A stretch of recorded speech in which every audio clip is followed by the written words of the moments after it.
તો જોઈ લો ગાઈસ, આજે બપોરના 3 વાગે આપણી થઈ છે ગુડ મોર્નિંગ.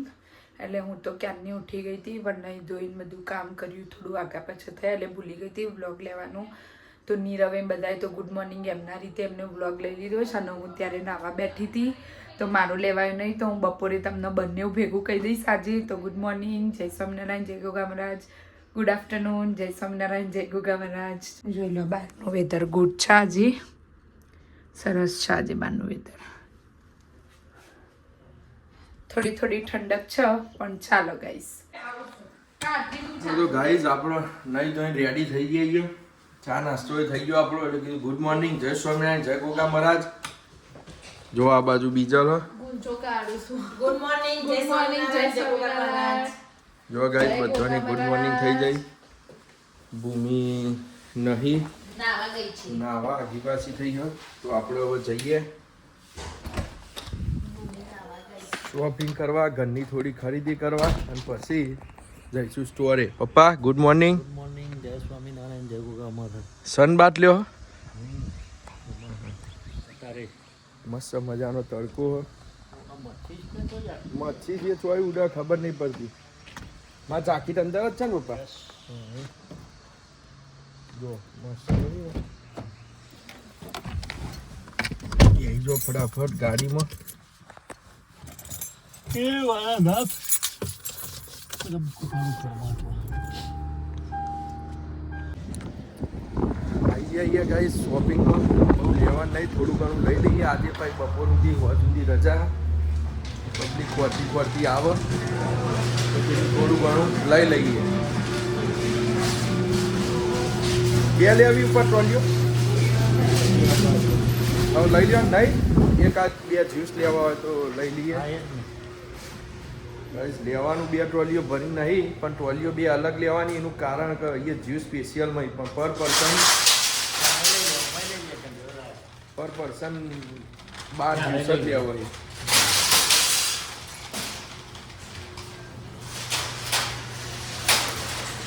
લે ઉપર આ તો નહીં પીવો ડખા પંચર વાળી ઊંચી ન્યાચી થાય.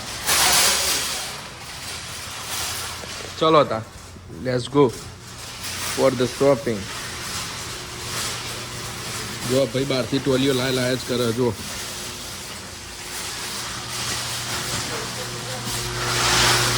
ટોલીઓ લાય કરે, પબ્લિક ટોલીઓ બહાર મેલ જ કરે. અમુક તો જો ગાડી હોય ને તો જ મૂકી દે. એવું નહીં કે બહાર એનું સ્ટેન્ડ બનાવ્યું ત્યાં મૂક્યું, અને ફરવાન થાય પછી હેરાન થઈ. ચલો તો ગાઈઝ આપણી શોપિંગ ચાલુ થઈ જઈએ. તો ગાઈઝ તો આપણી શોપિંગ ઓલમોસ્ટ ડન થઈ જઈએ. બહુ લેવાનું નતું એટલે ફટાફટ પતી ગયો. જો આ કાકા શું કરી ને કોઈક તકલીફ પડી છે.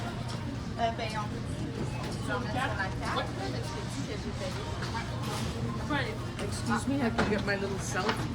Yeah. Thank you very much. Go ahead, please. ખબર જ નહીં નથી કરવાનું. તૂટી ફૂટી લઈને આવી જો અહીં ધમાધમ. જુઓ ગાઈસ, હું કહું તાન તો હેડીને પછી કોઈ જી કહો.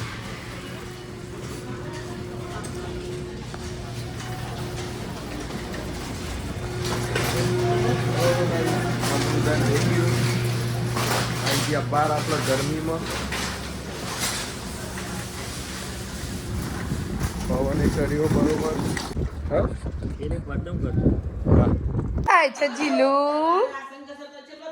શું ખાય છે માર દીકો? મમ ખાવું છું કે હું મમ ખાઉં છું? યોગર્ટ ખાઉં છું. યોગર્ટ ખાઉં છું. શું કહેવાનું? હા, ફ્લેવર વાળું યોગર્ટ ખાય છે જીયાંશ. તો તને વાસણ ઘસે છે, કિચન ને બધું સાફ કરી દીધું. દોડી મેં હેર્યા જમતા હતા તે પાઈ ફિનિશ. આ બાજુ જવાની બટાકા ભર્યા. અમારા સ્ટોરમાં બટાકા પતી ગયા છે આજે. તે કીધું ઘરના બટાકા કીધું મોકલાઈ દઈએ સ્ટોરમાં. It's okay.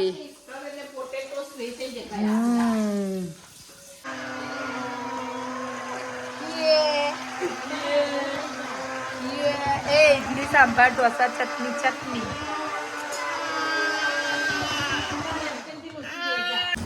તો ગાઈસ ફાઇનલી આવી ગયા આપણો સ્ટોરે. ઓલમોસ્ટ 2 વાગી ગયા. જોઈ લો, આ સામાન થોડો લાવ્યા હતા તે ઉતારી લીધો. ઊભા રહે પપ્પા, ઊંચું કરું દરવાજો. તમે ખાલી ઊંચું કરો, હું દરવાજો પકડું પછી લઈ લઈએ. જો આ રીતે ઊંચું કરીને બસ એટલું લઈ જો. બસ પહોંચી ગયો ગાઈસ. ચલો તો થોડું કામ કરી લઈએ ગાઈસ. મળીએ પછી થોડી વાર રહે.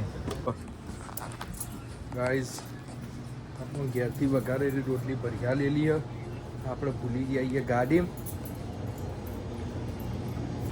પપ્પા શું કરી ગયા જુઓ.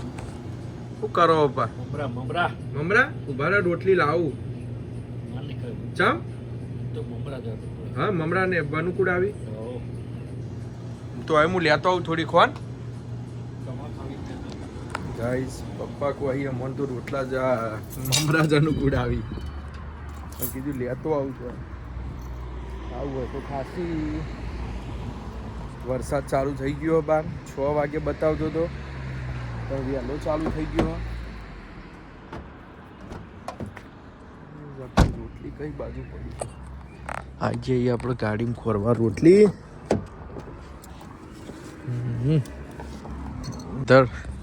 બહુ સરસ છે. પણ વરસાદ પડવાનો ધંધાના ટાઈમે 6 થી 11 એટલે પતી ગયું આપણું. કાલે પબ્લિકે પૈસા ધરાઈને વાપર્યા છીએ એટલે આજે હવે નહીં વાપરે. ચલો તો ગાઈસ મળીએ થોડી વાર. ચલો તો ગાઈસ વાગી જાય રાતના 8:15. જઈએ ઘેર હવે જમવા માટે. શું જમવાનું બનાવ્યું હોય બતાવી દઈએ. આ તો પેટ ભરેલું જ છે પણ જે બનાવ્યું હોય થોડું ઘણું ખાઈ લઈશું. વાગ્યા 8:30. આવી ગયા આપણે ઘેર.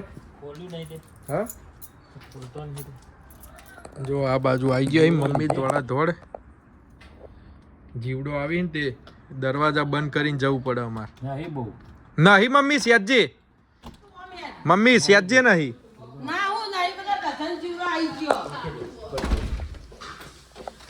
ઓન તો ડઝન જીવડો આવી ગયો. મારી સોડી ને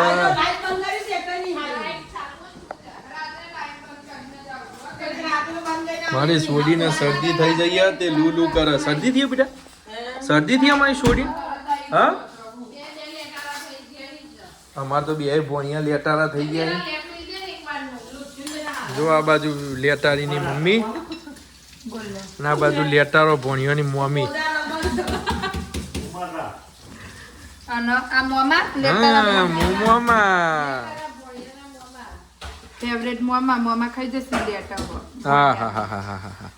મમ્મી ખાઈને બેહી ટેસ્ટી લાગ્યું. બીજલ તું એકવાર ચાક તો ખરી છે એવું લાગે. લેટ તારું તો ખાઈ જતી હતી ન્યાની હતી તાન છે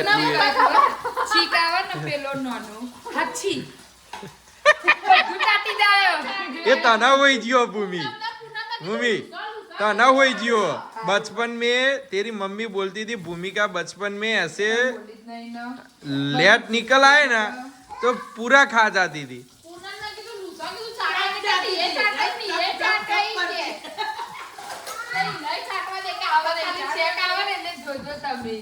जी अयान अयान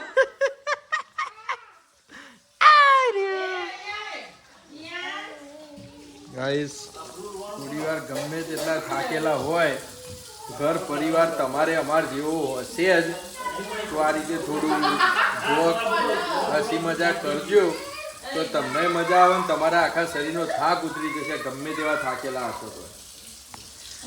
લેવડો ખાવાનું લાવડો પકા. જોઈ લો ગાઈસ અમે ખાઈ પીને નવરા થઈ ગયા. નીરવના પપ્પા બી આવી ગયા હતા. એમને બી ગરમ ગરમ ભાખરીને બધું બનાવીને જમાડી દીધા. હવાનું લંચ બોક્સ બી મારું નીરવનું રેડી થઈ ગયું. તો હવે હું હમણાં વ્લોગ જોતી હતી અમારા તેમાં બહુ જ બધાની કોમેન્ટો હતી તમારા ઘરનો પરિચય આપો અમને ખબર નથી પડતી તમારા અંદર શું રિલેશન છે. બીકોઝ જે નવા સબસ્ક્રાઈબર હોય એમને ખબર નથી પડતી. તો અમે ફાઇનલી આજે બધા ફેમિલી જોડે બેસીને નક્કી કર્યું કે આપણે ફેમિલી પરિચય બી આપીશું અને સાથે સાથે અમારા જર્ની બ્લોગ આખો બનાવીશું. એની બી કોમેન્ટ આવતી હતી કે તમે કેનેડા કઈ રીતે આવ્યા, શું છે, કઈ રીતે PR છો, સિટીઝન છો, બધું જ તમને અમે કહીશું આજના વ્લોગમાં. તો જોતા રહેજો અમારો વ્લોગ. તો ચલો પહેલાં હું ફેમિલી ઇન્ટ્રોડક્શન કરાવી દઉં. તો મારું નામ છે ભૂમિકા નીરવ કુમાર પટેલ. તમને આગળ ખબર પડી જશે હું કોણ છું એ જોઈ લો. આ છે નીરવના પપ્પા એટલે કે મારા father in law Bharatbhai Nandas Patel. Okay. બરાબર. અને આ છે એમનો છોકરો પોતે નીરવ પટેલ ઉર્ફે નીવ પટેલ. નીવ પટેલ. બરાબર. અને આ છે એમના મમ્મી એટલે કે મારા સાસુ અને બીજલના મમ્મી. બરાબર. મનીષાબેન ભરતભાઈ પટેલ ફ્રોમ કરજીસણ. હવે આ કોણ છે જોઈ લો. એકવાર તો ઇન્ટ્રોડક્શન આપ્યો તમને પણ બીજી વાર હાલ દઈએ. આ છે બીજલબેન આપણા મારી નણંદ. મારી સગ્ગી નણંદ આવી રહી એટલે નીરવની સગ્ગી બેન. હા કુમાર છે પણ કુમાર સ્ટોરે છે. હા પૂનમ કુમાર. બરાબર. અને જોઈ લો આ બેને બતાવીશું. તો આ બે કોણ છે? આ છે જીયાંશ પૂનમ પટેલ. એ પડ્યો અને આર્યો છે અયાંશ પૂનમ પટેલ. આ બંને છે ગાઈસ. તમે કીધું તું કે ભૂમિના નીરવના છોકરા છે પણ ના, ભૂમિના નીરવના છોકરા નથી ગાઈસ. આ મારા નણંદના ભાણિયાઓ છે. તો જોઈ લો બે માં નણંદના ભાણા. આ નાનો છે આનું નામ અયાંશ છે અને આ મોટો જીયાંશ. અને આનો બોર્ન થયો છે ઇન્ડિયા અને આનો અહીંયા આવીને થયો કેનેડા આવીને બોર્ન થયો તો. નહીં બેહારવું બેટા. એ કઈ કોઈ બેસવાની રીતે ચો રમા બીજલ જોજી. જોઈ લો બીજલને જોઈ લો. પછી કોમેન્ટો કરતો નહીં કે ખૂણસો. તો ચલો હવે બીજલ આવો. ફાઇનલી છોકરાને ડંગા દઈએ એને બોલાવીએ. આપણે જર્ની વ્લોગ બનાવી દઈએ. બરાબર. તો નીરવને બધા કહેશે નીરવ. બહુ બધી કોમેન્ટો આવતી હતી કે તમે કઈ રીતે આયા છો. બીજલ પહેલા આવી, તમે પહેલા આયા છો, પછી પીઆર છો, સિટીઝન છો કે લીગલી છો, ઇલીગલી છો. આવી બધી કોમેન્ટો આવતી હતી. તો બરાબર એનો તમે આન્સર કરી દો. અમે બધા મૂળ વતન અમારું કરજીસણ ગામના વતની અમે. તો કોરોના ટાઈમે અમે બધા ઘરે બધું ફૂલ ફેમિલી શાંતિથી બેન બનેવી મમ્મી પપ્પા ભૂમિ બધા જ ઘરે બેઠા હતા અને મહિનો 2 મહિનો મજા કરી. અને પછી એવું નક્કી કર્યું કે આ બેન વાતમાંથી કે ભણવાની વાત નીકળી. ભૂમિએ કર્યું BCA, બીજલ ભણેલી છે ફાર્મસી. બીજલ ફાર્મસી કમ્પ્લીટ કર્યું છે અને એના આપણા બેનના મેરેજ કર્યા છે કોઠા ગામ. જેને જોયું એ ખબર નહીં ક્યાં આવ્યું. નારદીપુર જોડે આવ્યું. કોઠા ગામમાં મેરેજ કર્યા. કરજીસણથી 8-10 કિલોમીટર કોઠા. કોઠા. તો વાતમાં ભણવાની વાત નીકળી. તો ભૂમિ ભણેલી છે BCA કમ્પ્લીટ કરેલું એને. બીજલે કર્યું ફાર્મસી કમ્પ્લીટ. અને આપણે ભણાઈએ 12 પાસ. આગળ તમને કીધું તું આપણે 12 પાસ થયેલાઈએ. એમાં વાતમાં નીકળ્યું કે આ બેન IELTS કરાવીએ. તો એ બેન નક્કી કર્યું ને પછી બધું ખુલી ગયું. લોકડાઉન ને બધું ખુલી ગયું. બધું રાજ્યતા મુજબ ચાલુ થઈ ગયું ગાઈસ.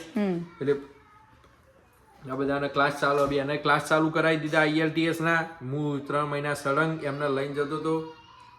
એમના ક્લાસ ચાલુ કરાવીને એમને જેટલા બેન્ડ જોતા હતા એટલા બેન્ડ આવી ગયા ગાઈસ. અને પછી અમે કામ આપ્યું ત્યાંથી કેનેડા આવવાનું. તો ભૂમિ અને બીજલ કામ આપ્યું હતું વર્ક પરમિટનું. પણ અમારે એજન્ટ સારો હતો પણ એને વર્ક પરમિટ PR બંનેનું જોડે જ એને કામ નાખી દીધું. તે પછી મારા વર્ક પરમિટનું અપ્રુવલ આવી ગયું ગુરુવારે 2022 અને બીજલના આવ્યું રિજેક્શન આવ્યું વર્ક પરમિટનું. એક બાજુ ખુશી હતી પણ બધું સારું થઈ ગયું. પછી મૂન ભૂમિ 2022 ના ઓગસ્ટમાં અહીંયા આવ્યા હતા અને બીજલના આવ્યું હતું રિજેક્શન. એટલે અમે અહીંયા આવ્યા 7-8 મહિના થયા. આપણું PR આવી ગયું. આપણે અમે અહીંયા પરમિનન્ટ રેસિડેન્સી ઉપર છીએ. અને પછી મારા જે દિવસ PR નું અપ્રૂવ આવ્યું એ જ દિવસ ઇન્ડિયા થી બીજલના ને એમને PR નું અપ્રૂવ આવ્યું. એ આખી સ્ટોરી છે મારી. હા સ્ટોરી છે એ પછી કહેશે ના. એ બીજા પાર્ટ 2 આવશે એનો. બીજલની પર્સનલ સ્ટોરી ગાઈસ એની. એનો પાર્ટ 2 પછી તમને આલીશું. તો એ રીતની વાત હતી. પહેલા અમે આવી ગયા હતા 7-8 મહિના, અમને અહીંયા બહુ કાફી પડ્યું હતું, પણ અમારો ઘરનો સ્ટોર હતો અહીંયા, એટલે મજા આવી જઈ અમને થોડી એ વખત. અને 7-8 મહિના પછી મારું PR અપ્રૂવ આવ્યું સવારે, અને 2 જ દિવસે સાંજે બીજાનું ને એમનું અપ્રૂવ આવ્યું, એટલે એ વખત તો 2 ખુશીઓના સમાચાર હતા સારા. એ રીતે આયા. મેં અહીંયા 2 વર્ષ એક જગ્યાએ જોબ કરી, અને પછી અમે અમારો પોતાનો સ્ટોર લીધો. એ અવડે જ લીધો જસ્ટ ડિસેમ્બર 13. જે તમે જોવો છો અત્યારે વ્લોગમાં એ અમારો પોતાનો સ્ટોર છે. સ્ટોર લીધેલો અમે, અને સ્ટોર જોતા રહેજો, ભગવાનને પ્રાર્થના કરતા રહેજો સારું ચાલો. તો આ રીતે અમારી જર્ની હતી અહીંયા આવવાની, અને અહીંયા આવીને અમે અમારી અત્યારે તો લાઈફ સેટ થઈ ગઈ અમારી, મજા કરીએ બધો ઘરનો ભેગો થઈને. અને અમે લીગલ જ છીએ. એવો હતો એટલે બાકી ખબર જ છે તમને, કહેવાની તો જરૂર જ નહીં, બધાને ખબર જ છે. તો ગાઈઝ આ રીતની આપણી જર્ની હતી. જરૂર નહીં હોતી એ આવી સી આ વર્ષો આપણે તો શું સાચી વાત. જીરા રૂપિયા હોય એ બાર કરીને બધો આવી જાય તારે કોઈ ગમતું નહીં. દાદી પાર્ટીનો જીવડો મારવાનું ચાલે છે. એ પાર્ટીને લઈને જાઓ મમ્મી થોડી વાર. ના પેલો કરે તો લઈને રમશે અને રમશે. જોઈ લો દાદી ફર કરે છે. નીચે નીચે